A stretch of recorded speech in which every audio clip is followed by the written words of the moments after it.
പുതിയ റേഷൻ കാർഡുകൾക്കായി ജനുവരി 15 മുതൽ 30 വരെ അപേക്ഷിക്കാമെന്ന് ഭക്ഷ്യ പൊതുവിതരണ വകുപ്പ് മന്ത്രി ജി.ആർ. അനിൽ അറിയിച്ചു.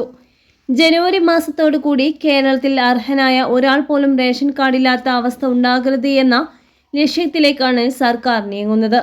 അർഹരായ എല്ലാ കുടുംബങ്ങൾക്കും റേഷൻ കാർഡ് ലഭ്യമാക്കുകയാണ് സർക്കാരിന്റെ ലക്ഷ്യമെന്ന് മന്ത്രി പറഞ്ഞു. കേരളത്തിൽ എല്ലാ കുടുംബങ്ങൾക്കും ഭക്ഷ്യധാന്യങ്ങൾ ഉറപ്പാക്കാൻ പൊതുവിതരണ സംവിധാനം ശക്തമായി മുന്നോട്ട് കൊണ്ടുപോകേണ്ടതുണ്ട് എന്നും മന്ത്രി പറഞ്ഞു.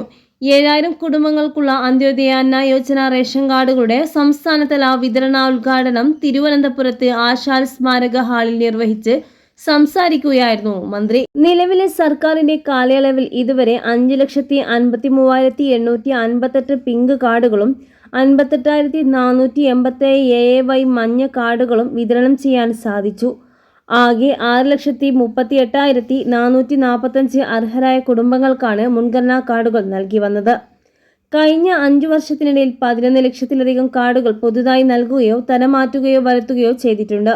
അനർഹമായി മുൻഗണനാ കാർഡുകൾ കൈവശം വെച്ചിരുന്ന 1,72,000 പേർ അത് സ്വമേധയാ തിരികെ നൽകിയതായും മന്ത്രി ജി.ആർ. അനിൽ പറഞ്ഞു. പൊതുവിതരണ വകുപ്പിന്റെ ഓൺലൈൻ സേവനങ്ങൾ വഴി ലഭിച്ച അപേക്ഷകളിൽ മികച്ച രീതിയിൽ പരിഹരിക്കാൻ കഴിഞ്ഞിട്ടുണ്ട്. ആകെ ലഭിച്ച 1,05,00,000 അപേക്ഷകളിൽ 99.71% അപേക്ഷകർ പരിഹരിക്കപ്പെട്ടു.